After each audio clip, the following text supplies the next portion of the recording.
श्रीमद् भगवद गीता अध्याय संख्या 2 श्लोक संख्या 70, 71 और 72 तीन श्लोक करेंगे आज। 70वां श्लोक पढ़ता हूँ। आपूर्यमानम् अचल प्रतिष्ठं समुद्रम आपः प्रविशन्ति यद्वत् तद्वत् कामायं प्रविशन्ति सर्वे सह शान्तिमाप्नोति न कामकामी। अनुवाद में लिखते श्रील बहुपाद, जो पुरुष समुद्र में निरंतर प्रवेश करती रहने वाली नदियों के समान इच्छाओं के निरंतर प्रवाह से विचलित नहीं होता और जो सदैव स्थिर रहता है वही शांति प्राप्त कर सकता है, दूसरा नहीं जो ऐसी इच्छाओं को तुष्ट करने की चेष्टा करता है। चर्चा चल रही है स्थित प्रज्ञ की कि जिसकी बुद्धि जो है वो स्थिर है, इसकी आर्ट ऑफ डिस्क्रिमिनेशन जो है एक्टिव है, वो डिस्क्रिमिनेट कर सकता है what is right and what is wrong, और उसके डिस्क्रिमिनेशन करने के बाद ही गेट्स पीस, उसको वास्तविक शांति की प्राप्ति होती है।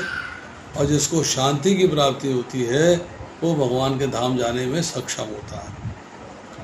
तो यहाँ जो है कंडीशंस बताई जा रही हैं शांति की प्राप्ति की। जब हम बात करते हैं भगवान के धाम जाने की,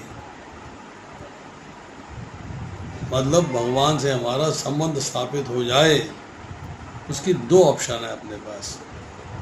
एक ऑप्शन है कि हम भगवान के धाम चले जाएं, और दूसरी ऑप्शन है कि भगवान मेरे पास आ जाए।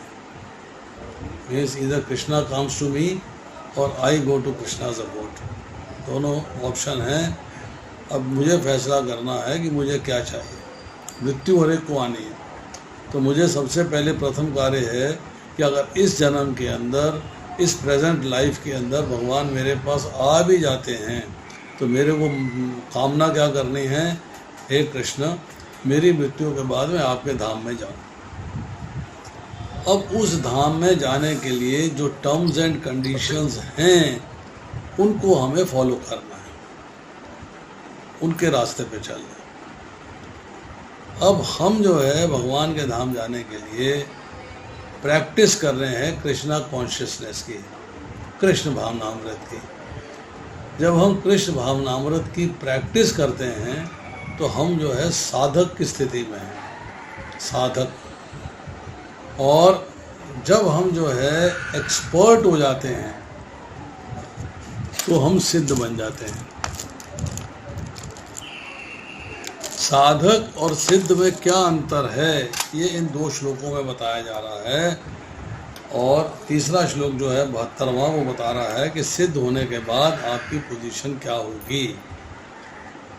साधक का मतलब ये है, साधक का मतलब ये है कि आप जो है कृष्णा कॉन्शियसनेस अर्थात भगवान के बताए हुए मार्ग पर चल रहे हो, भगवान के बताए मार्ग पर चल रहे हो और प्रैक्टिस कर रहे हो कृष्णा कॉन्शियसनेस की। आपकी प्रैक्टिस चल रही है।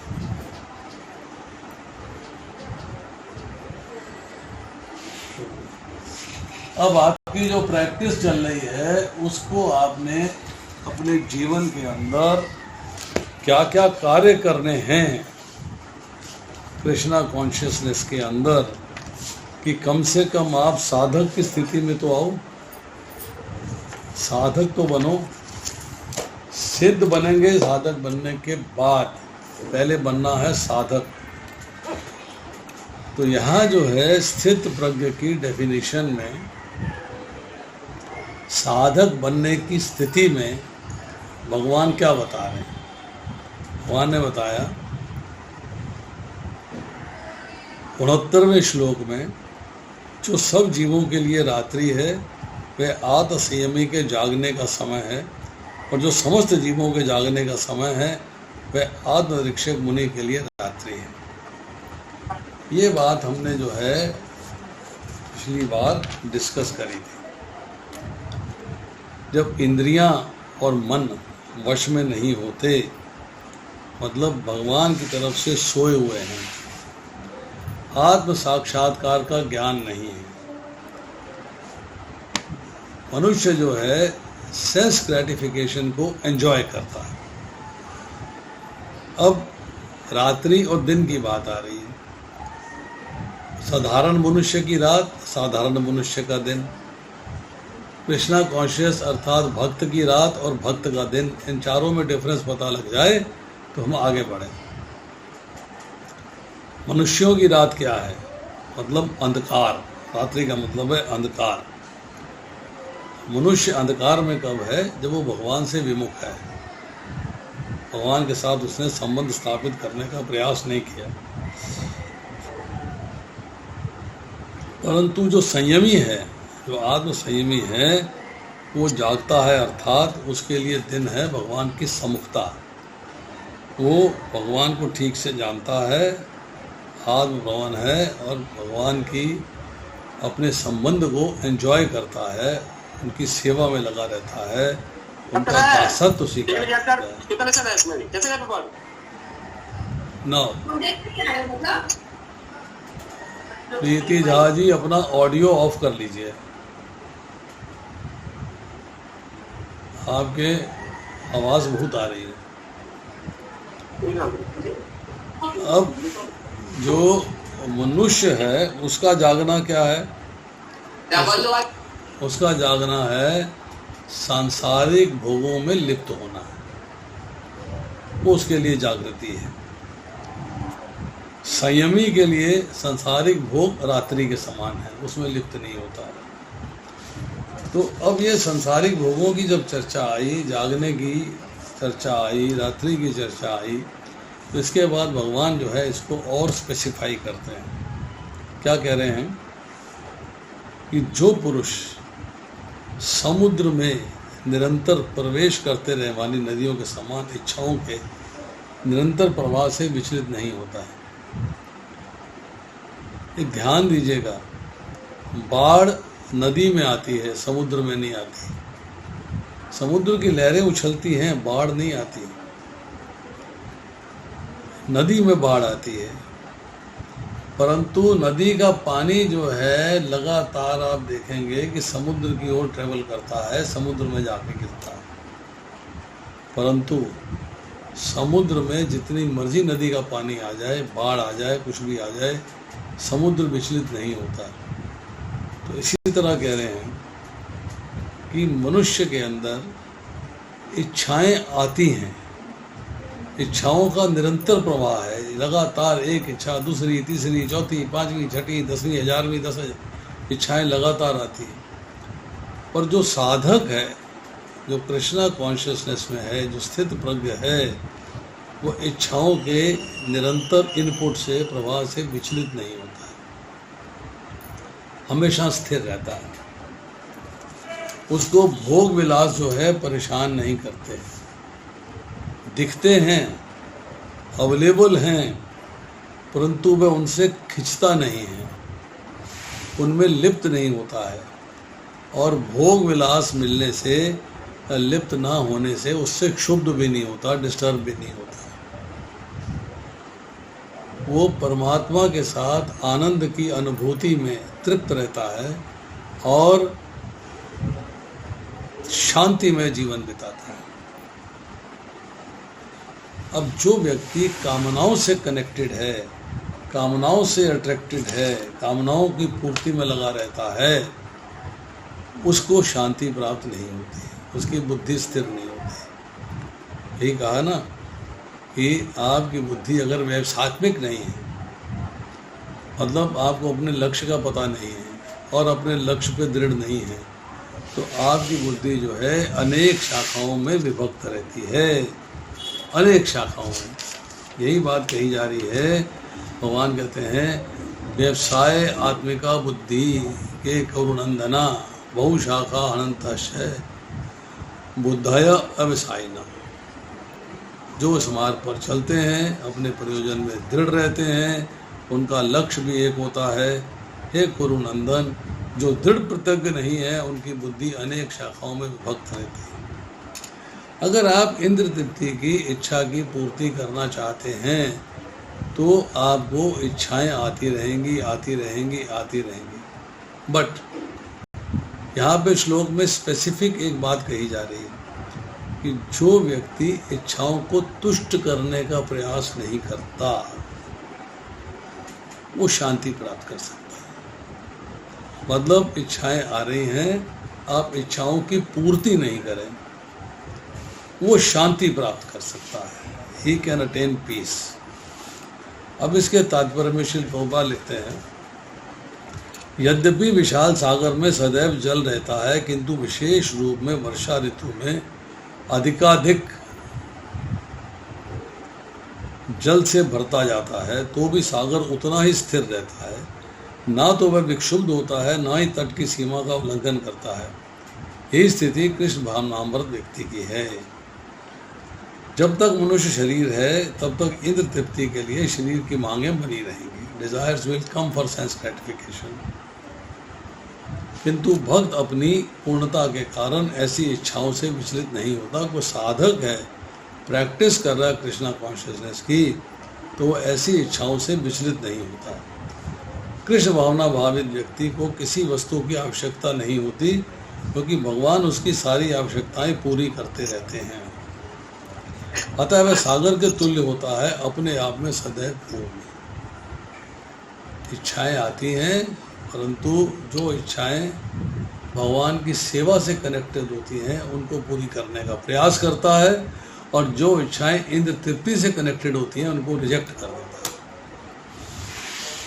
सागर में बहने वाली नदियों के समान इच्छाएं उसके पास आ सकती हैं किंतु वह अपने कार्य में स्थिर रहता है और इंद्र तृप्ति की इच्छा से रंच भर भी विचलित नहीं होता। कृष्ण भावना भावित व्यक्ति का यही प्रमाण है।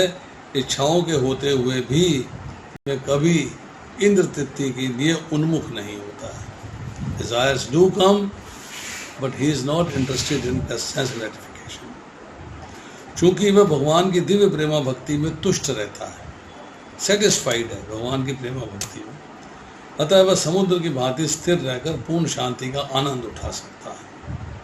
किंतु दूसरे लोग जो मुक्ति प्राप्त करने तक इच्छाओं की पूर्ति करना चाहते हैं उन्हें कभी शांति नहीं मिल पाती। कर्मी, मुमुक्षु और योगी ये सभी सिद्धि के कामी हैं, सिद्ध बनना चाहते हैं, सिद्धि चाहते हैं, अतः अपनी अपूर्ण इच्छाओं के कारण दुखी रहते हैं। क्योंकि इच्छाएं पूरी नहीं हुई हैं तो दुखी रहते हैं। किंतु कृष्ण भावना भावित पुरुष भगवत सेवा में सुखी रहता है, उसकी कोई इच्छा नहीं होती। वस्तुतः वह तो तथा कथित भव बंधन से मोक्ष की भी कामना नहीं करता। कृष्ण के भक्तों की कोई भौतिक इच्छा नहीं रहती, इसलिए वे पूर्णतः शांत रहते हैं। भगवत भव बंधन से मोक्ष की कामना नहीं करता, बिकॉज ही अंडरस्टैंड्स कि यहाँ भी सेवा करनी है, वहाँ भी सेवा करनी है, तो यही सेवा करें। इंद्रियों को तृप्ति के चक्कर में क्यों फंसें? मैं यही ठीक हूँ, प्रोवाइडेड कि इंद्र तृप्ति ना हो और मैं जो है भगवान की सेवा में संलग्न रहूँ। अब देखिए, थोड़ी सी भव बंधन की चर्चा करते हैं। मृत्यु के बाद आपके पास बहुत सारे रास्ते हैं। एक है नरक लोक जाना, एक है स्वर्ग लोक जाना, एक है ब्रह्म लोक जाना, एक है धाम जाना, एक है दोबारा से जन्म लेके पृथ्वी पर आना। तो बहुत सारे आपके डेस्टिनेशंस हैं। इसी को गीता के अंदर जो है ऊर्ध्व गति कहा गया है, मध्य गति कहा गया है, अधोगति कहा गया है। 14वें अध्याय में चर्चा आती है। अब कई लोगों ने पुण्य कर्म किए हैं, भगवान के प्रति सेवा करके उन्होंने जो है कामना करी है, तो पुण्य कर्म की स्थिति में आ जाते हैं। वो भगवान के पास तो गए, मंदिर में गए, दर्शन किए, पर कामना कर ली तो पुण्य कर्म हो गया, उस अच्छा काम कर दिया, किसी गरीब की सहायता कर दी, किसी भिखारी की सहायता कर दी, तो अच्छा काम हो गया। उनको भोग भोगने के लिए स्वर्ग लोक तक की प्राप्ति हो सकती है। परंतु जिनका उद्देश्य भगवान की प्राप्ति का है, स्वर्ग लोक से भी ऊपर जाना, जो समझते हैं कि स्वर्ग लोक से ऊपर भी वैकुंठ लोग हैं, वो लोग वृंदावन है, मुझे भगवान के धाम जाना है और लौट कर संसार में नहीं आना है। बट कोई इंद्र तृप्ति की इच्छा, सूक्ष्म वासना लास्ट मिनट ऑफ डेथ पे आ गई, डेथ के टाइम पे, लास्ट टाइम पे एक सूक्ष्म वासना आ गई आपके मन के अंदर, तो आप योग से, भगवान के ध्यान से विचलित हो गए। जब आप विचलित हो जाते हैं तो ब्रह्म लोक तक चले गए मान लीजिए आप, और वहाँ बहुत समय रहकर आपको फिर वापस आना है शुद्ध श्रीमान के घर में, और दोबारा से भक्ति आरंभ करके फिर आपको जो है मोक्ष की प्राप्ति करनी है। उद्देश्य तो भगवान की प्राप्ति का है, परंतु सूक्ष्म भोगों की कामना मिटी नहीं। अब हमने चर्चा करी ब्रह्मलोक की, कि ब्रह्मलोक तक चले गए। ब्रह्मलोक तक जाने के बाद वहाँ उन्होंने भोग भोगे और वो सूक्ष्म वासनाएं मिट गईं, समाप्त हो गईं, तो वो वहीं से मुक्त हो जाएंगे, वापस लौट के नहीं आएंगे। पर अगर वो सूक्ष्म कामना रह जाती है तो आपको फिर लौट कर इस संसार में आना है, जैसे मैंने पहले कहा, दोबारा से भक्ति आरंभ करनी है। अब दूसरी सिचुएशन है कि उद्देश्य तो भगवान की प्राप्ति का है, ना तो भोगों की वासना है, ना ही ब्रह्मलोक के भोगों की वासना है, परंतु अंत काल में ध्यान से विचलित हो गए, तो ब्रह्मलोक नहीं जाएंगे, वे सीधे योगियों के कुल में जन्म लेंगे और फिर से भक्ति में लग के मोक्ष की प्राप्ति करेंगे। इन दोनों सिचुएशन जो ऊपर डिस्कस करी हमने, इनका उद्देश्य एक ही रहा है, केवल वासना में अंतर रहने पर एक ब्रह्मलोक से मुक्त होता है, तो दूसरा योगियों कुल में उत्पन्न होकर साधन करके फिर मुक्त होता है। सारा खेल जो है वो सूक्ष्म डिजायर्स का है, सूक्ष्म डिजायर्स का है। पर अगर सूक्ष्म डिजायर भी नहीं है और ब्रह्मलोक के भोगों में ही नहीं आप गए और अंत समय में विचलित हो गए हो, तो आपको फिर पृथ्वी पर आना पड़ेगा, किसी योगी के कुल में जन्म लेना पड़ेगा। अब जो हमने पहले चर्चा करी कि उद्देश्य तो भगवान की प्राप्ति का है और सांसारिक सुख भोग की वासना मिटी नहीं है, अंत काल में विचलित हो गया है। अब वो वासना जो है वो अभी सूक्ष्म वासना से ऊंची क्वालिटी की, ऊंची है, थोड़ा सा उसकी डिग्री ज़्यादा है, तो वो ब्रह्मलोक नहीं जाएगा, वो स्वर्गलोक तक जाएगा, वहाँ तक भोग भोगेगा और उसके बाद जो है वो किसी भक्त के घर में जन्म लेके फिर मुक्त होगा। इसलिए इच्छाओं पे कंट्रोल करना बड़ा ज़रूरी है। केवल लास्ट मिनट में भी आपके अंदर इच्छाएं डेवलप नहीं होनी चाहिए। अब आती है श्लोक संख्या 71। विहाय कामान्य ये सर्वान् कुमार चरति निष्प्रह निर्मम निरंकार से शांति अधिगच्छति। जिस व्यक्ति ने इंद्र तृप्ति की समस्त इच्छाओं का परित्याग कर दिया, जो इंद्रियों की, जो इच्छाओं से रहित रहता है, जिसने सारी ममता त्याग दी है तथा अहंकार से रहित है, वही वास्तविक शांति को प्राप्त कर सकता है। अब आपको शांति चाहिए तो कंडीशंस अप्लाई। अब आप साधक से सिद्ध की स्थिति में आ रहे हैं। इसमें एक प्रश्न है परित्याग करना, त्याग करना। इंद्र तृप्ति की समस्त इच्छाओं का परित्याग कर दिया है। आपके पास 100 रुपए हैं, आप उसको त्यागना चाहते हो तो 100 रुपए किसी को दे दोगे, त्याग हो गया। आपके पास सुंदर वस्त्र हैं, आपने किसी को दे दिए, वस्त्रों का त्याग हो गया। यहाँ पर जो है इंद्र तृप्ति की इच्छाएं जो आती हैं उनको त्यागना तो 70वें श्लोक में कर दिया, तुष्ट करने की चेष्टा नहीं करता। परंतु यहाँ तो इंद्र तृप्ति की इच्छाओं का परित्याग का मतलब यह है कि इच्छाएं ही नहीं आती, आपके अंदर इच्छाएं ज़ीरो हैं, ज़ीरो। मतलब इंद्र तृप्ति की इच्छाएं ही आपके अंदर नहीं आती। जब इच्छाएं आपके अंदर नहीं आती हैं, मतलब इच्छाओं से रहित रहता है वो, इच्छाओं से रहित रहता है। अब उसने जो है सारी ममता त्याग दी है। निर्मम वस्तु, व्यक्ति, पदार्थ, शरीर, इंद्रियों में कोई ममता नहीं है, कोई अट्रैक्शन नहीं, निरंकार, कोई अहंकार नहीं है। मैं शरीर मेरा है, मैं शरीर का हूँ, ऐसा कोई अहंकार नहीं है। अब संसार की कामना, स्पृहा, ममता, अहंता छूट जाती है और आप जो है, जो वस्तु आपको भौतिक संसार में अट्रैक्ट करती थी, उस हर प्रकार की इच्छा का आपने त्याग कर दिया। I don't have any desire. वो व्यक्ति वास्तविक शांति पाता है। He gets real peace. अब इसमें जो है तात्पर्य में प्रभुपाद लिखते हैं, निष्प्रह होने का अर्थ है इंद्र तृप्ति के लिए कुछ भी इच्छा न करना। दूसरे शब्दों में कृष्ण भावना भावित होने की इच्छा वास्तव में इच्छा शून्यता या निष्प्रता है।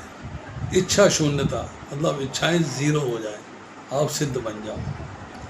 इस शरीर को मिथ्या ही आत्मा माने बिना संसार की किसी वस्तु का कल्पित स्वामित्व बन रखे बिना कृष्ण के नित्य दास के रूप में अपनी यथार्थ स्थिति को जान लेना कृष्ण भावनामृत की सिद्ध अवस्था है। सिद्धि की बात आ गई, सिद्ध अवस्था है। शरीर को आत्मा मान लिया, आत्मा को शरीर मान लिया, बस अहंकार हो गया। और अपनी स्थिति समझी अगर व्यक्ति ने कि मैं जो है कृष्ण भावनामृत में हूँ, मेरा शरीर अलग है, मेरी आत्मा अलग है, आत्मा अपने कर्मों के फल भोग रही है, कर्म फल भोगने के लिए माध्यम मिला हुआ है शरीर, तो वो जो है जब भगवान के नित्य दास की स्थिति को स्वीकार कर लेता है, तब वो सिद्ध अवस्था में आ जाता है और डिज़ायर्स ज़ीरो, शून्य, बिल्कुल ख़त्म। वह जानता है कि श्री कृष्ण ही प्रत्येक वस्तु के स्वामी हैं, अतः प्रत्येक वस्तु का उपयोग उनकी तुष्टि के लिए किया जाना चाहिए। अर्जुन आत्म तुष्टि के लिए युद्ध नहीं करना चाहता था, अपनी सेटिस्फैक्शन के लिए, अपने संतोष के लिए, अपने आनंद के लिए, अपने सुख प्राप्ति के लिए युद्ध नहीं करना चाहता था। किंतु वह पूर्ण रूप से कृष्ण भावना भावित हो गया, उसने युद्ध किया, क्योंकि अब उसे कृष्ण के आदेश का पालन करना है। तो कृष्ण चाहते थे कि वह युद्ध करे, उसे अपने लिए युद्ध करने की कोई इच्छा नहीं थी, किंतु वही अर्जुन कृष्ण के लिए अपनी शक्ति भर लड़ा। वास्तविक इच्छा शून्यता कृष्ण की तुष्टि के लिए इच्छा है, यह इच्छाओं को नष्ट करने का कोई कृत्रिम प्रयास नहीं है। जीव कभी भी इच्छा शून्य या इंद्रिय शून्य नहीं हो सकता। जीव कभी भी इच्छा शून्य या इंद्रिय शून्य नहीं हो सकता। इंद्रियां हैं, आँख देखेगी, इच्छा आएगी, कान सुनेगा, इच्छा आएगी, नाक सूंघेगा, इच्छा आएगी। मतलब आप इच्छा शून्य नहीं हो सकते, बट आपको अपनी इच्छाओं की गुणवत्ता बदलनी होती है। अगर आपकी इच्छा एक ही रह गई, कृष्ण सेवा, भगवान की सेवा करनी है बस, भगवान से कनेक्शन बनाना है बस, तो उस मार्ग में जो भी भौतिक संसार की इच्छाएं आती हैं, जो भी इंद्र तृप्ति की इच्छा आती हैं, उन्हें डिस्कार्ड करना है, उनके ऊपर ध्यान नहीं देना है। Don't have to fulfil them. भौतिक दृष्टि से इच्छा शून्य व्यक्ति जानता है कि प्रत्येक वस्तु कृष्ण की है। ईशावास्यामिदं सर्वम, अतः वह किसी वस्तु पर अपना स्वामित्व घोषित नहीं करता। अहंकार नहीं होता मेरा है, ममता नहीं होती मेरी है। यह दिव्य ज्ञान आत्म साक्षात्कार पर आधारित है। This is dependent on science of self realisation, कि मैं कौन हूँ, मृत्यु के बाद कहाँ जाना है, भगवान से मेरा क्या संबंध है, संबंध कैसे निभाना है, मैं इस भौतिक संसार में क्यों आया, भगवान के साथ संबंध निभाने के लिए मुझे क्या करना चाहिए, मैं यहाँ अगर फल भोगने आया हूँ तो कर्म क्या है, कर्म का फल क्या है, कर्म का फल मुझे 0 करना है तो कैसे करूँगा, भगवान के धाम जाऊँगा तो कैसे जाऊँगा, इन सब प्रश्नों के उत्तर चाहिए। अर्थात इस ज्ञान पर कि जीव कृष्ण का अंश स्वरूप है और जीव की शाश्वत स्थिति कभी ना तो कृष्ण के तुल्य होती है ना ही उनसे बढ़कर, इस प्रकार कृष्ण भावनामृत का एक ज्ञान ही वास्तविक शांति का मूल सिद्धांत है। बेसिक प्रिंसिपल इच्छाओं का परित्याग। ना इच्छाएं होंगी ना तुष्ट करने का प्रयास करोगे। इच्छा एक ही रखनी है, भगवान की सेवा कैसे करनी है, बस। जब कर्म योग में आते हैं तो आपको लर्न करना है कि मेरा कुछ भी नहीं है, मुझे कुछ नहीं चाहिए। जब आप सांख्य योग में आते हो तो आपको समझना है सोल और बॉडी का डिफरेंस। जब आप भक्ति योग में आते हो तो आप जानते हैं सब कुछ भगवान का है, मैं उनका सेवक हूँ। अब आती है श्लोक संख्या 72। यहाँ हमने इच्छाओं की बात करी। चरती निष्प्रहा, खाता है केवल जीने के लिए, शरीर चलाने के लिए जो भी आवश्यक इच्छाएं हैं उन्हें छोड़कर सब इच्छाओं का परित्याग कर देता है। वस्तुओं की ममता से रहित है, शरीर को स्वयं आत्मा मानने से रहित वही मनुष्य जो है वास्तविक शांति प्राप्त कर सकता है। ये व्रजेत किम का मूल सिद्धांत है। नो अहंकार ऑफ एनी काइंड, मैं शरीर हूँ या शरीर मेरा है, इस इच्छा से भी अलग रहना। अब आती है श्लोक संख्या 72। एषा ब्राह्मी स्थिति पार्था न एनं प्राप्य विमुह्यति, सिद्धा अस्याम अंतकाले अपि ब्रह्म निर्वाणम ऋच्छति। ये आध्यात्मिक तथा ईश्वरीय जीवन का पथ है जिसे प्राप्त करके मनुष्य मोहित नहीं होता। यदि कोई जीवन के अंतिम समय में भी इस तरह स्थित हो जाए तो वह भगवत धाम में प्रवेश कर सकता है। तो भगवान ने स्वयं बता दिया कि मेरे पास आने का रास्ता क्या है, और रास्ता क्या है, इच्छा मुक्त हो जाओ, शून्य हो जाओ, इच्छा रखनी नहीं कोई। और क्या बताया कि आध्यात्मिक तथा ईश्वरीय जीवन का रास्ता है। This is the passage to come back to my abode, मेरे धाम आने के लिए, जिसे प्राप्त करके मनुष्य मोहित नहीं होता।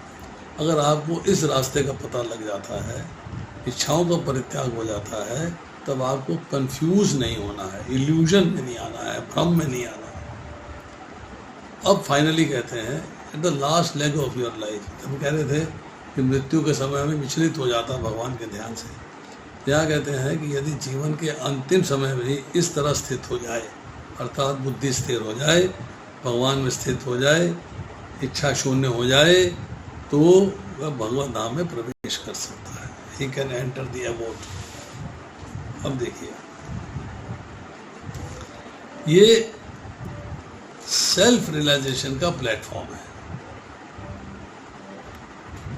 ब्राह्मी का अर्थ यह है जिससे ब्रह्म की प्राप्ति हो, मतलब स्थित प्रज्ञ हो गए। कैसे होंगे? केवल भक्ति के द्वारा। और यही जो है भक्ति ही ब्रह्म निर्वाण को प्राप्त करवाती है। ब्रह्म निर्वाणम शब्द जो है वो 5वें अध्याय के 24वें से लेके 26वें श्लोक को डिस्कस हुआ है। अब यहाँ पर जो है, जो ब्रह्म की स्थिति बता रहे हैं कि ब्रह्म की स्थिति क्या है, उसको भी समझ लेते हैं। ब्रह्म की स्थिति के अंदर सोल की 8 क्वालिटीज आती हैं। छांदोग्य उपनिषद अध्याय संख्या 8 श्लोक संख्या 1। सोल पाप रहित है, शोक रहित है, मृत्यु रहित है, जरा रहित है, भोजन इच्छा रहित है, पिपासा रहित है, सत्य काम है और सत्य संकल्प है। ये सोल की क्वालिटीज़ हैं, जो क्वालिटीज़ भगवान की भी हैं। ये 8 गुण उसके अंदर प्रकट हो जाते हैं। मतलब अब वो जब 8 गुण प्रकट हो गए हैं अब वो भगवान के धाम जाने में सक्षम हो गया। तात्पर्य में श्री गोपाल लिखते हैं, मनुष्य कृष्ण भावनामृत या दिव्य जीवन को एक क्षण में तुरंत प्राप्त कर सकता है, एक क्षण, और हो सकता है उसे लाखों जन्मों के बाद भी प्राप्त ना हो। यह तो सत्य को समझने और स्वीकार करने की बात है। खटवांग महाराज ने अपनी मृत्यु से कुछ मिनट पूर्व कृष्ण के शरणागत होकर ऐसी जीवन अवस्था प्राप्त करी। निर्वाण का अर्थ है भौतिकतावादी जीवन शैली का अंत। अब इक्ष्वाकु कुल में ही खटवांग महाराज हुए। जब देवताओं और असुरों का एक बार युद्ध हो रहा था तो देवता कमजोर पड़ रहे थे, तो खटवांग महाराज के पास आए और उनसे उन्होंने हेल्प की याचना करी। जब देवताओं की विजय हो गई तो देवताओं ने उनसे कहा कि हम आपसे बहुत प्रसन्न हैं, हम आपको वर देना चाहते हैं, आप हमसे वरदान लीजिए, जो भी मांगेंगे हम आपको प्रोवाइड करेंगे। उन्होंने कहा मुझे कुछ नहीं चाहिए, आई डोंट वांट एनीथिंग। तो देवताओं ने इंसिस्ट किया कि नहीं, आपको कुछ तो लेना चाहिए, why don't you want it, कुछ तो लीजिए। तो खटवांग महाराज कहते हैं, फिर मेरी एक इच्छा पूरी कर दीजिए, मुझे बताइए कि मेरी मृत्यु कब होगी, मृत्यु का टाइम बता दो बस, कितने दिन में होगी। तो देवताओं ने कहा आपकी मृत्यु एक मुहूर्त में हो जाएगी। कहा एक मुहूर्त में हो जाएगी, एक मुहूर्त तो 48 मिनट का होता है, और उसमें से आधा टाइम इस डिस्कशन में निकल गया, 24 मिनट बचे। उन्होंने कहा अगर एक मुहूर्त में हो जानी है, मेरे पास केवल 24 मिनट हैं, तो मैं क्या करूँ। तो वो जो है साधना की स्थिति में बैठ गए, जैसे कि पद्मासन लगाया जाता है, और भगवान पे ध्यान लगाने लग गए, और 24 मिनट में उन्होंने शरीर त्याग दिया। तो मतलब लास्ट मिनट में भी अगर आप भगवान के प्रति समर्पित हो जाते हो तो भगवत धाम की प्राप्ति हो सकती है। बौद्ध दर्शन के अनुसार इस भौतिक जीवन के पूरा होने पर केवल शून्य रहता है। वो कहते हैं आत्मा परमात्मा मिल जाती है तो जीरो बचता है, शून्य हो जाता है। किंतु भगवद गीता की शिक्षा इससे भिन्न है। वास्तविक जीवन का शुभारंभ इस भौतिक जीवन के पूरा होने पर होता है। जब आप भौतिक संसार से मुक्ति प्राप्त कर देते हो तब आपकी एक्चुअल लाइफ शुरू होती है भगवान के धाम जाके। स्थूल भौतिकतावादी के लिए जानना पर्याप्त होगा कि इस भौतिक जीवन का अंत निश्चित है। भौतिक जीवन का अंत निश्चित है, मरना है सबको, एवरीबडी हैज टू डाई। किंतु आध्यात्मिक दृष्टि से उन्नत व्यक्तियों के लिए इस जीवन के बाद अन्य जीवन आरंभ होता है। भगवान के धाम जाके आपको जीवन जो मिलता है, शरीर मिलता है, उससे भगवान की सेवा होती है। इस जीवन का अंत होने के पूर्व यदि कोई कृष्ण भावना भावित हो जाए, उसे तुरंत ब्रह्म निर्माण की अवस्था प्राप्त हो जाती है। It gets into these 8 qualities and goes to his abode। भगवत धाम तथा भगवत भक्ति के बीच में कोई अंतर नहीं है, क्योंकि दोनों चरम पद हैं। अतः भगवान की दिव्य प्रेमा भक्ति में व्यस्त रहने का अर्थ यह है भगवत धाम को प्राप्त करना। तो जैसे पिछली बार में कही, पिछले श्लोक में कही, 70वें श्लोक में, कि भव बंधन से मोक्ष की भी कामना नहीं करता, क्योंकि वो अंडरस्टैंड कर लेता है कि मैं तो भगवान का दास हूँ, मुझे भगवान की सेवा करनी है, वहाँ भी सेवा करनी है, यहाँ भी सेवा करनी है, यहीं किए जाओ, बट कंडीशंस अप्लाई। इच्छा शक्ति अपने लिए नहीं होनी चाहिए, इच्छाओं से शून्य होना पड़ेगा बस। उसके बाद कहते हैं भौतिक जगत में इंद्र तृप्ति विषय कार्य होते हैं और आध्यात्मिक जगत में कृष्ण भावनामृत विषय। भौतिक संसार में रहेंगे तो इंद्रियों की प्रसन्नता के लिए कार्य करेंगे, आध्यात्मिक धाम में रहेंगे तो भगवान की प्रसन्नता के लिए कार्य करेंगे। इसी जीवन में कृष्ण भावनामृत की प्राप्ति तत्काल ब्रह्म प्राप्ति जैसी है, और जो कृष्ण भावनामृत में स्थित होता है वह निश्चित ही रूप से पहले ही भगवत धाम में प्रवेश कर चुका है। कि इफ यू आर सिद्ध मीन्स इच्छाएं खत्म हो चुकी हैं भौतिक संसार में एंजॉय करने की, आप में काम, क्रोध, लोभ, मद, मत्सर सब समाप्त हो चुके हैं। You are divide of them, you are getting rid of them. तो आप जो है यहाँ पर भी रह रहे हो तो ब्रह्म प्राप्ति है, ब्रह्म के समान रह रहे हो। और आप जब मृत्यु होगी तो डेफिनेटली सीधे भगवत धाम जाओगे। ब्रह्म और भौतिक पदार्थ एक दूसरे से विपरीत हैं, they are anti each other. तो एक दूसरे के अगेंस्ट हैं। अतः ब्राह्मी स्थिति का अर्थ है भौतिक कार्यों के पद पे ना होना, ब्रह्म के पद पे होना, भगवान की सेवा में रहना, भौतिक संसार की सेवा में नहीं। भगवत गीता में भगवत भक्ति को मुक्त अवस्था माना गया है। स गुणान समति तैत्यान ब्रह्माय कुलपते 14वें अध्याय का 26वां श्लोक है। अतः ब्राह्मी स्थिति भौतिक बंधन से मुक्ति है। अगर आप ब्राह्मी स्थिति में आ जाते हो, सिद्ध हो जाते हो, तो आप जीवन मुक्त हो, आप इसी जीवन में मुक्त हो गए। शील भक्ति विनोद ठाकुर ने भगवत गीता के इस द्वितीय अध्याय को संपूर्ण ग्रंथ के प्रतिपाद्य विषय के रूप में संक्षिप्त किया है। कहते सेकंड चैप्टर जो है भगवत गीता का सारांश है। भगवत गीता के प्रतिपाद्य है कर्मयोग, ज्ञान योग तथा भक्ति योग। इस द्वितीय अध्याय में कर्मयोग तथा ज्ञान योग की स्पष्ट व्याख्या हुई है एवं भक्ति योग की केवल झांकी ही दे दी गई है। अब देखिए,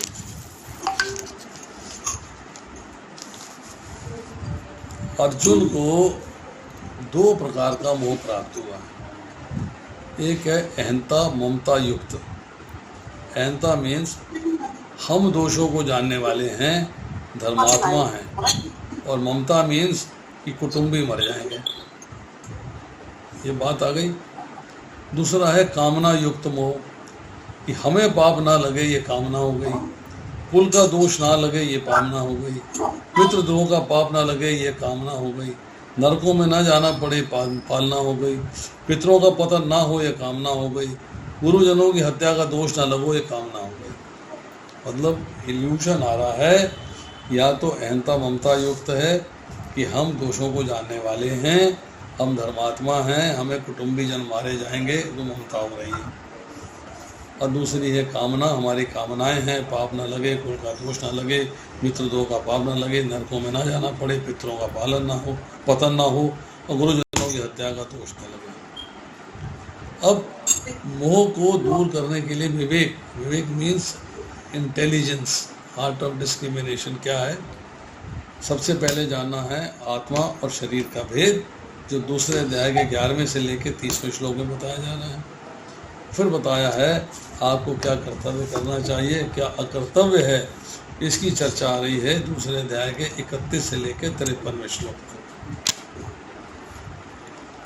अब चैप्टर 2 के अंदर जैसे अभी बताया लास्ट पैराग्राफ के अंदर बहुत सारी बातें डिस्कस आ रही हैं। वेदों के बारे में चर्चा आई है, प्रकृति के गुणों के बारे में चर्चा आई है, कर्मयोग के बारे में चर्चा आई है, कर्मकांड के बारे में चर्चा आई है, ज्ञान योग के बारे में चर्चा आई है, सांख्य योग के बारे में चर्चा आई है, बुद्धि योग के बारे में चर्चा आई है, वेदांत के बारे में चर्चा आई है, आत्मा के बारे में चर्चा आई है, डिटैचमेंट परित्याग मतलब कनेक्शन ना होना उसके बारे में चर्चा आई है, समाधि के बारे में चर्चा आई है, संन्यास के बारे में चर्चा आई है, और भक्ति योग के बारे में चर्चा आई है।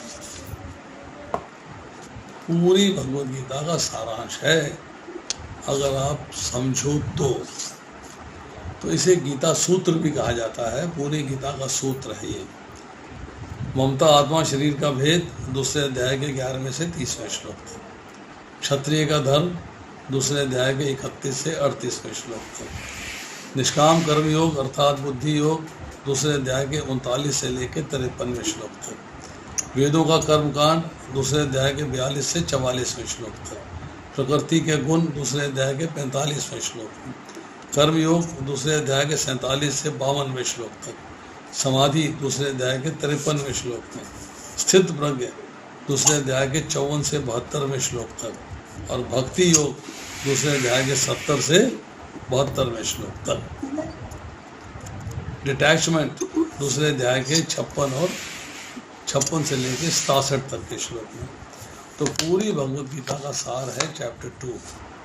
तो आज यही समाप्त करते हैं, शेष फिर अगली बार चैप्टर 3 शुरू करेंगे। अब किसी का कोई प्रश्न है तो वो पूछ सकता है।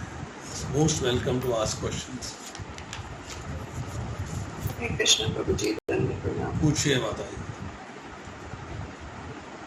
प्रभु जी, आपने इस श्लोक में बताया है, श्लोक संख्या है 71, इसमें आपने बताया कि जिस व्यक्ति ने इंद्रिय तृप्ति की समस्त इच्छाओं का परित्याग कर दिया, जो इच्छाओं से रहित है और जिसने सारी ममता त्याग दी, आपने बताया है कि इस श्लोक में वो इंसान है जो साधक की स्थिति में सिद्ध की स्थिति में आ चुका है, साधक की स्थिति को पार कर चुका है। यस। जब आपके अंदर इंद्रिय तृप्ति की इच्छाएं आती ही नहीं, आप साधक हैं, इच्छाओं से बिल्कुल मुक्त है। जिसने ममता त्याग दी है, ममताओं का अर्थ आपने यहाँ बताया, ममता का अर्थ है कि जो भी चीजें हमें अच्छी लगती है, चाहे वो इंसान हो चाहे वस्तुएं हो, उन सबको आपने छोड़ दिया। आपके पास वस्तुएं हैं, ममता नहीं है मेरी, उसका मेरी जब चीज मेरी हो जाती है ना तो आदमी उससे अटैच्ड हो जाता है, उससे इंटरेस्टेड हो जाता है, उसमें अट्रैक्ट हो जाता है। वो अट्रैक्शन नहीं हो, चीजें तो हैं आपके पास पर आप उससे अट्रैक्टेड नहीं हो। चीजें वही रखते हो जो आपको भगवत भक्ति में जरूरी है, बस। तो मुझे चीजें तो हैं लेकिन उसकी आसक्ति उनमें चली जाए। आसक्ति नहीं होनी चाहिए, ममता नहीं, मेरा नहीं होना चाहिए। और प्रभु जी अहंकार को कैसे बोलेंगे? अहंकार का मतलब होता है मैं करता हूँ, मैंने किया, मैं इतना कर रहा हूँ, मैं इतना भारी भक्त हूँ, मैं इतने संपत्ति का स्वामी हूँ, मैं इतनी माला जप करता हूँ, आप क्या करते हो? अगर दूसरा 16 करता है, आपने 32 कर दिए तो अहंकार हो गया है, 32 माला वाला हूँ मैं, तो वो अहंकार। जैसे आप बता रहे थे कि इसमें ये अहंकार नहीं होना चाहिए कि मैं शरीर हूँ, ये शरीर मेरा है। ये भी अहंकार, ये जो अहम वृत्ति होती है उसमें होता है कि आदमी जो है अपने आत्मा को अपने से अलग नहीं मान पाता। वो ये कहता है मैं शरीर हूँ, ये शरीर मेरा है। अब उससे उसकी ममता हो जाती है। निरंकार ममता दोनों शब्द इकट्ठे इस्तेमाल किए श्लोक में। उससे उसकी ममता हो जाती है। जब ममता हो जाती है तो फिर मोह आ जाता है। मोह आ जाता है तो गलत सलत सोचना शुरू कर देता है। आपने ये चीज समझाई है कि ममता को अभी तक हम समझते थे वात्सल्य से, जो बार बार श्लोक को हमारे को समझ के आता था वो समझ आता था वात्सल्य भाव से। लेकिन आपने बताया है कि कोई भी मनुष्य या फिर कोई भी चीज उससे आसक्ति को छोड़ देना। इसी तरीके से प्रभु जी अहंकार को समझाइए कि अहंकार एक्चुअली ये तो हम समझते हैं कि हम चीजों को लेके पोजेसिव हो जाते हैं और हमें अहंकार आ जाता है कि मैं ऐसे घर में रहता हूँ, मेरे पास ये है वो है, तो इंसान में एक अहंकार आता है। वो ज्यादातर अपनी शेखी करते रहते हैं इस तरीके से। लेकिन और खूबसूरती से कैसे समझाएंगे प्रभु जी? ये तो हम सब जानते हैं कि सब चीजों से हमें अहंकार आ जाता है, लेकिन आपने ये बहुत सुंदर डेफिनेशन दी है इसकी समझने के लिए, ममता की। इसी तरीके से अहंकार की बताइए प्रभु जी कि एक्चुअली इस भाव को। एक भजन है, हाँ। करते हो तुम कन्हैया मेरा नाम हो रहा है। मतलब हम समझते हैं कि करता मैं हूँ, करने वाला मैं हूँ। मैं देखिए एक साधारण, अब इसके भगवद गीता से निकल के थोड़ी सी भौतिक संसार में अंदर आइए। घमंड हो गया आपको। क्या घमंड है? मेरे 4 फार्म हाउस हैं, 6 बंगले हैं, 8 गाड़ियां हैं, 200 करोड़ मेरे बैंक में हैं। अहंकार है आपको। Yes I am very rich, yes I am very powerful, yes मेरे पॉलिटिकल कनेक्शंस हैं, yes I know so many ministers, yes I know police officers. ये आपका अहंकार है। अहंकार मीन्स अहम करता। जब हम तीसरा अध्याय पढ़ेंगे, तीसरे अध्याय को जब पढ़ते हैं तो आप उसमें एक श्लोक पढ़िएगा, प्रकृते क्रियमानानि गुणः कर्माणि सर्वशः अहंकार विमूढ़ात्मा कर्ता मिति मन्यते।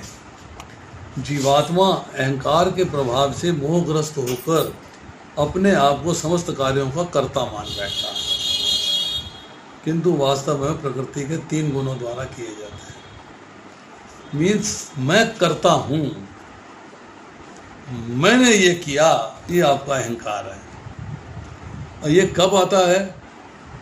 कब आता है? जब आप आत्मा और शरीर का भेद नहीं समझ पाते।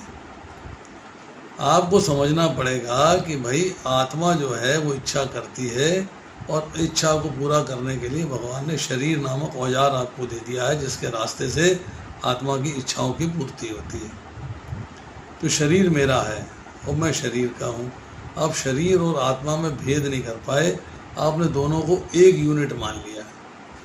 अब उस यूनिट के अंदर जो है आप कोई भी कार्य करते हो तो आप में अहमता आ जाती है, अहंकार आ जाता है कि yes I am the doer, मैं डूअर हूँ, मैं करने वाला हूँ, जो कार्य किया है वो मैंने किया है। अब इसी मैंने अभी ना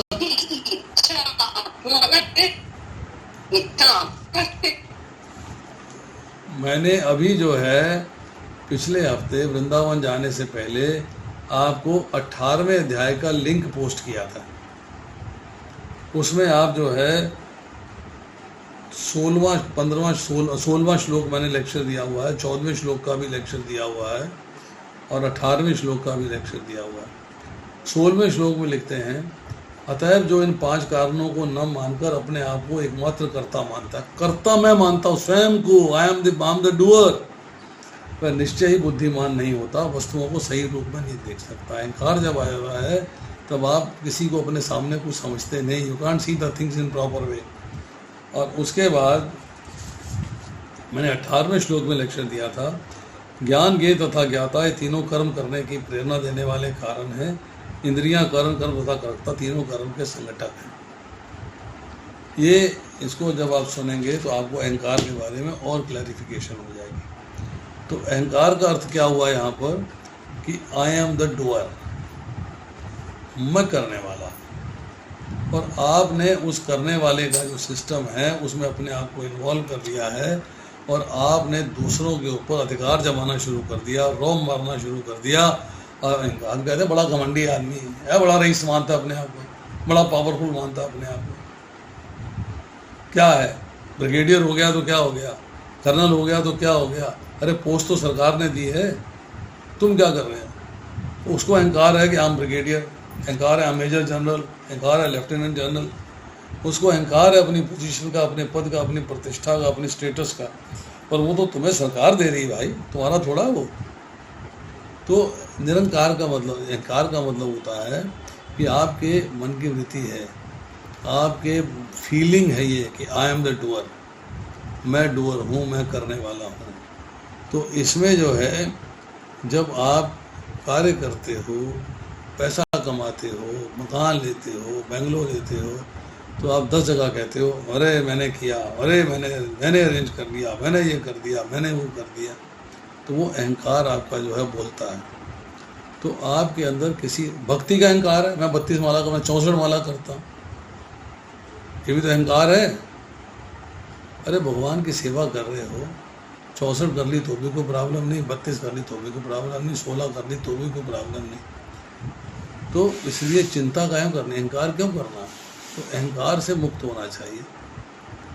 और अहंकार तब हो जाता है जब किसी वस्तु में ममता हो जाती है, ये मेरी है, ये अहंकार हो गया, ये मैंने खरीदी थी, ये मेरा अहंकार हो गया, ये मैंने ऑर्गेनाइज करी थी, मैंने अरेंज करी थी, मेरा अहंकार हो गया। तो इसलिए ये बड़ा एक समझिए बहुत अच्छा क्वेश्चन किया है। It's a very difficult thing to understand कि मैं शरीर का हूँ और शरीर मेरा है, आत्मा और शरीर का भेद खत्म कर दिया आपने, दोनों को सिंगल एंटिटी मान लिया, एक ही एंटिटी मान लिया। और फिर एंटिटी से क्या हो गया, आई एम द डूअर, मैं करने वाला हूँ। और बताइए। प्रभु जी, लास्ट में जो राधा अष्टमी आ रही है ना, प्लीज आप ये बता दीजिए कि उसका फास्ट कब करना है और कैसे करना है। परायण नेक्स्ट डे कब करना है? परायण नेक्स्ट डे नहीं होगा, परायण दोपहर 12 बजे के बाद होगा। ओके, और व्रत किस दिन करें? 23 तारीख सैटरडे को। तो सिर्फ व्रत 6-8 घंटे का ही रहेगा? हाँ, शाम को जो है व्रत चालू हो गया आपका। एक्चुअली टेक्निकली जो होता है, टेक्निकली व्रत जो कोई भी रखो व्रत आप, शास्त्रीय तरीका ये है, कोई भी फास्ट रखते हैं तो उससे प्रीवियस डे पे जो सूर्यास्त से पहले आपका व्रत शुरू हो जाता है। जो भी आपने खाना होता है सूर्यास्त से पहले खा लीजिए, ठीक है। रात में 9-10 बजे, 11 बजे, 12 बजे नहीं। और फिर आपका फास्ट चालू हो गया है। जब तक आपको फास्ट रखना है तब तक आप फास्टिंग हो। राधा अष्टमी है तो दोपहर में 12 बजे तक होती है, रामनवमी 12 बजे तक होती है। तो 12 बजे के बाद आप प्रसाद ग्रहण कर सकते हो, कुछ खा पी सकते हो, अन्न भी खा सकते हैं 12 अन्न बजे भी के खा बाद? सकते हैं। यस, और जो राधा रानी का अभिषेक करना है वो कितने बजे करें? 10:30 बजे कर लीजिए, 11 बजे कर लीजिए। तो प्रभु जी ऐसा क्या कहा जाता है कि राधा रानी जो बर्थ हुआ था वो मॉर्निंग में हुआ था 4 o'clock, जो प्रकट हुआ था। ऐसा है कि टाइम का तो मुझे मालूम नहीं, ये मैंने एस्कॉन के लेक्चर में सुना है, वो जो सुना एस्कॉन होगा। हरे कृष्णा टीवी है। सुना होगा, मैं नहीं कह रहा नहीं सुना, पर मुझे ज्ञान नहीं है कि जन्म का टाइम कितने बजे था, 5 बजे था कि 4 बजे था कि 7 बजे था कि 8 बजे था, मुझे इसकी नॉलेज नहीं है। ठीक है प्रभु जी, अगर मैं राधा रानी के बारे में, जैसे उनकी जो सखियाँ हैं उनके फ्रेंड्स के बारे में मेरे को पढ़ने का बहुत मन करता है, तो कौन सी बुक आप प्रेफर करोगे? राधा रानी के आपको जो है सहेलियों के नाम जानने हैं, सहेलियों के बारे में पढ़ना है, तो आप और कहानियां भी जाननी है, पूरी जो बर्थ से लेकर पूरी लीलाएं जो है। देखिए, राधा रानी के बारे में बहुत चीज़ें हैं, बहुत सारा ज्ञान है। एक राधोपनिषद आता है, एक राधा रस सुधा निधि बुक है, राधा रस सुधा निधि, एक राधोपनिषद है, राधिका उपनिषद है, राधोपनिषद है, उसमें ज्ञान मिलेगा। ब्रह्म वैवर्त पुराण में ज्ञान मिलेगा, पद्म पुराण में ज्ञान मिलेगा। अब कितनी चीज़ें पढ़ लोगे, जितना जानना। आप बताइए ना, जो मतलब सुन लीलाएं लीजिए, सब प्लीज़ लीलाएं। मेरी बात सुन लीजिए। जितना आपको ज्ञान होना चाहिए वो ज्ञान मैं एक लेक्चर का लिंक पोस्ट कर दूंगा, उसको सुन लेना। जितना ज्ञान चाहिए उतना उसमें मिला हुआ है। अब राधा रानी की सहेलियों के बारे में जानना है तो सारे उपनिषद बैठ के तलाशो और सारे पुराण बैठ के तलाशो, पहले खरीदो फिर पढ़ो फिर ढूंढो, वो मुश्किल है। राधा अष्टमी पे मैंने लेक्चर दिया हुआ है, उस लेक्चर को सुन लो, आपका पर्पस सॉल्व हो जाएगा। बस। आपने कोई नोट्स भी बनाए हुए हैं उसके ऊपर? नोट्स नहीं है मेरे पास। राधा रानी की जो आपकी, जैसे प्रभु जी दशम स्कंद जो भागवत का है वो पूरा भगवान की लीलाओं का है, कृष्ण की लीला के ऊपर है, कैसे पूतना को मारा, गोवर्धन उठाया, ऐसे मुझे राधा रानी के बारे में वो लीलाएं जाननी थी। देखिए, राधा रानी जो है गोपियों के 5 ग्रुप होते हैं, उसमें एक ग्रुप है परम प्रेष्ठा सखियाँ। इसमें 8 सखियाँ हैं, ललिता, विशाखा, चित्रा, चंपक लता, तुंग विद्या, इंदुलेखा, रंग देवी और सुदेवी। ओके। तो आप इंटरनेट पे जाइए, इंटरनेट में उसमें डालिए 8 सखी ऑफ राधा रानी, आपको आंसर मिल जाएगा, नाम भी मिल जाएंगे प्रभु उनकी जी मैं वो लाइफ। लीलाओं की बात कर रही हूँ, जैसे दशम स्कंद में भगवान कृष्ण ने करी है ना, ऐसे राधा रानी ने जो लीला करी है। राधा रानी की लीलाओं का वर्णन भागवतम में नहीं है। हाँ, तो मैं वही पूछ रही हूँ, एक्स्ट्रा पुराण। मैंने आपको बताया ना, राधा रसुदा निधि पढ़ो। आपको बुक का नाम बता दिया मैंने। वो गीता प्रेस की है क्या? ये नहीं मुझे पता किसकी है। राधा रस सुधा निधि ग्रंथ है, उसमें पढ़िए। राधा रानी की लीलाएं पढ़नी है, राधिकोपनिषद पढ़िए, राधा उपनिषद पढ़िए, फिर ब्रह्म वैवर्त पुराण में मिलेगा, पद्म पुराण में मिलेगा, समझे नहीं? अलग अलग पुराणों में राधा जी की लीलाओं का वर्णन है। एक बार आप अपनी वीडियो भेज दीजिएगा। वीडियो का लिंक भेज दूंगा, मैं पोस्ट कर दूंगा ग्रुप में। ठीक है, ओके, थैंक यू। हरे कृष्ण गुरु जी। गुरु जी, आप मुझे बता रहे थे जैसे अभी अहंकार के बारे में, तो इसको अगर हम शॉर्ट में समझें तो स्वयं पर गर्वित होना अहंकार है।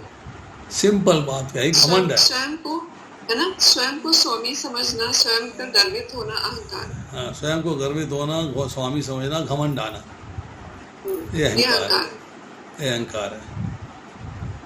थैंक यू प्रभु जी, thank you so much. Yes, Puja ji आप पूछिए। हरे कृष्णा प्रभु जी। यस माता जी बोलिए। मेरा ना जो लास्ट क्लास में चल रहा था, फिर आपके कोई पेशेंट आ गए थे, तो डिस्कशन चल रहा था कि जो सास बहू के झगड़े का सोल्यूशन था, श्लोक में, जिसमें ऐसा मानना था कि आप ये हृदय में भी भगवान का वास है और मेरे हृदय में भी भगवान का वास है, तो ये कहते मतलब ये सोच के मैटर सॉर्ट आउट हो जाए। तो मेरा ये आपसे प्रश्न था या मुझे ये समझना था कि ये तो फिर सारी प्रॉब्लम्स का सोल्यूशन हो गया ना, कि मेरी किसी से लड़ाई है या कोई मुझसे लड़ने आ रहे हैं, और अगर हम ऐसा सोच लें तो is that applicable to all या फिर is it for a particular? नहीं, आपके क्वेश्चन का लास्ट लेग क्या है, लास्ट पोर्शन क्या है क्वेश्चन का? क्वेश्चन ये है मेरा कि ये जो सास बहू वाला श्लोक था मैटर सॉर्ट करने का, मुझे श्लोक नंबर याद है, वो प्रदीप गोयल जी प्रभु जी को याद था, उन्होंने लास्ट टाइम बताया था। तो उसमें ये था कि उसमें दोनों पक्ष ये मान लें कि एक दूसरे के हृदय में भगवान का वास है और मैटर सॉर्ट हो जाएंगे। तो मेरा प्रश्न ये कि ये सोल्यूशन सारी चीजों पे एप्लीकेबल होना चाहिए या होगा प्रभु जी, या फिर सिर्फ कुछ पर्टिकुलर सिचुएशंस में ही ऐसा हो सकता है? सारी सिचुएशन में हो रहा है, भगवान तो उपस्थित हैं, तो उसका सारी सिचुएशन में एप्लीकेबल है। तो फिर प्रभु जी अगर सपोज आप जानते हैं कि कोई आपके साथ गलत कर रहा है या आप जानते हैं